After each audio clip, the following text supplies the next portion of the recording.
Story 5 of Dastardly Criminals. In Space. EdReads Short Sci-fi, Volume 4. An Incident on Route 12 by James H. Schmitz. He was already a thief, prepared to steal again. He didn't know that he himself was only booty. Phil Garfield was 30 miles south of the little town of Edmund on Route 12 when he was startled by a series of sharp clanking noises. They came from under the Packard's hood. The car immediately began to lose speed. Garfield jammed down the accelerator, had a sense of sick helplessness at the complete lack of response from the motor. The Packard rolled on, getting rid of its momentum, and came to a stop. Phil Garfield swore shakily. He checked his watch, switched off the headlights, and climbed out into the dark road. A delay of even half an hour here might be disastrous. It was past midnight, and he had another 110 miles to cover to reach the small private airfield where Matt waited for him and the $30,000 in the suitcase on the Packard's front seat if he didn't make it before daylight. He thought of the bank guard. The man had made a clumsy play at being a hero, and that had set off the fool woman who'd run screaming into the line of fire. One dead, perhaps two. Garfield hadn't stopped to look at an evening paper, but he knew they were hunting for him. He glanced up and down the road. No other headlights in sight at the moment. No light from a building showing on the forested hills. He reached back into the car and brought out the suitcase, his gun, a big flashlight, and the box of shells which had been standing beside the suitcase. He broke the box open, shoved a handful of shells in the .38 into his coat pocket, then took suitcase and flashlight over to the shoulder of the road and set them down. There was no point in groping about under the Packard's hood. When it came to mechanics, Phil Garfield was a moron, and well aware of it.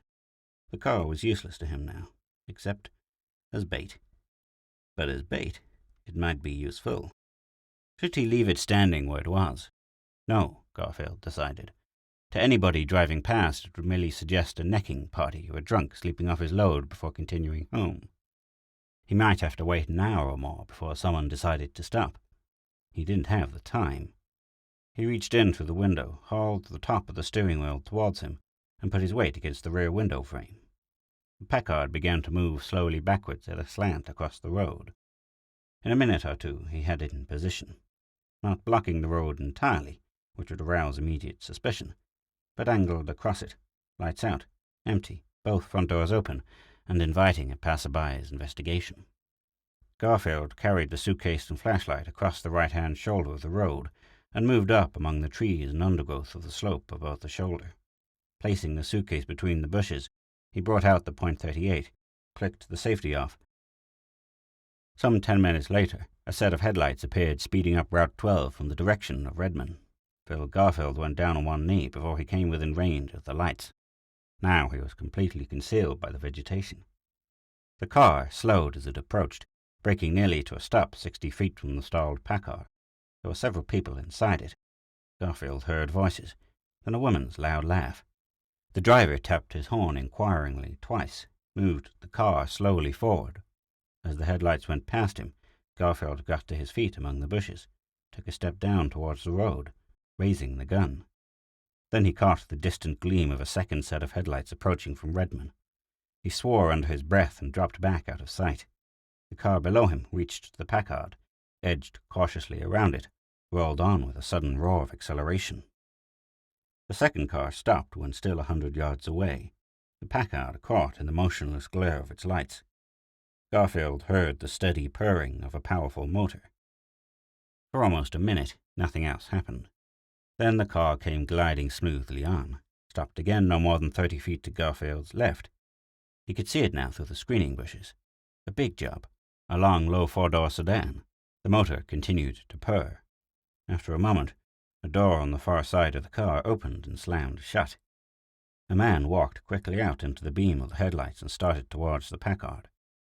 Phil Garfield rose from his crouching position, the .38 in his right hand, flashlight in his left. If the driver was alone, the thing was now cinched. But if there was somebody else in the car, somebody capable of fast, decisive action, a slip in the next 10 seconds might cost him the sedan, and quite probably his freedom and life. Garfield lined up the .38's sight steadily on the center of the approaching man's head. He let his breath out slowly as the fellow came level with him in the road, and squeezed off one shot. Instantly he went bounding down the slope to the road. The bullet had flung the man sideways to the pavement. Garfield darted past him to the left, crossed the beam of the headlights, and was in darkness again on the far side of the road, snapping on his flashlight as he sprinted up to the car. The motor hummed quietly on. The flashlight showed the seats empty. Garfield dropped the light, jerked both doors open in turn, gun pointing into the car's interior. Then he stood still for a moment, weak and almost dizzy with relief. There was no one inside. The sedan was his. The man he had shot through the head lay face down on the road, his hat flung a dozen feet away from him. Route 12 still stretched out in dark silence to east and west. There should be time enough to clean up the job before anyone else came along. Garfield brought the suitcase down and put it on the front seat of the sedan, then started back to get his victim off the road and out of sight. He scaled the man's hat into the bushes, bent down, grasped the ankles, and started to haul him towards the left side of the road where the ground dropped off sharply beyond the shoulder. The body made a high squealing sound and began to writhe violently. Shocked, Garfield dropped the legs and hurriedly took the gun from his pocket, moving back a step. The squealing noise rose in intensity as the wounded man quickly flopped over twice like a struggling fish, arms and legs soaring about with startling energy. Garfield clicked off the safety, pumped 3 shots into his victim's back. The grisly squeals ended abruptly. The body continued to jerk for another second or two, then lay still. Garfield shoved the gun back into his pocket. The unexpected interruption had unnerved him. His hands shook as he reached down again for the stranger's ankles. Then he jerked his hands back and straightened up, staring. From the side of the man's chest, a few inches below the right arm, something like a thick black stick, 3 feet long, protruded now through the material of the coat. It shone, gleaming wetly in the light from the car. Even in that first uncomprehending instant, something in its appearance brought a surge of sick disgust to Garfield's throat. Then the stick bent slowly halfway down its length, forming a sharp angle, and its tip opened into what could have been 3 blunt black claws which scrabbled clumsily against the pavement. Very faintly, the squealing began again, and the body's back arched up as if another stick-like arm were pushing desperately against the ground beneath it. Garfield acted in a blur of horror. He emptied the .38 into the thing at his feet, almost without realizing he was doing it. Then, dropping the gun, he seized one of the ankles, ran backwards to the shoulder of the road, dragging the body behind him. In the darkness at the edge of the shoulder, he let go of it, stepped around to the other side, and with 2 frantically savage kicks, sent the body plunging over the shoulder and down the steep slope beyond. He heard it crash through the bushes for some seconds, then stop. He turned and ran back to the sedan, scooping up his gun as he went past. He scrambled into the driver's seat and slammed the door shut behind him.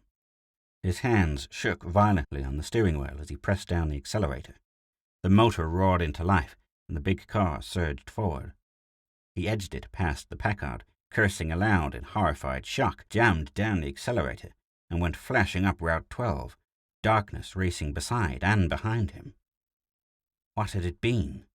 Something that wore what seemed to be a man's body like a suit of clothes, moving the body as a man moves, driving a man's car, roach-armed, roach-legged itself. Garfield drew a long, shuddering breath. Then, as he slowed for a curve, there was a spark of reddish light in the rearview mirror. He stared at the spark for an instant, braced the car to a stop, rolled down the window, and looked back. Far behind him, along Route 12, a fire burned, approximately at the point where the Packard had stalled out, whereas something had gone rolling off the road into the bushes. Something, Garfield added mentally, that found fiery automatic destruction when death came to it, so that its secrets would remain unrevealed. But for him the fire meant the end of a nightmare.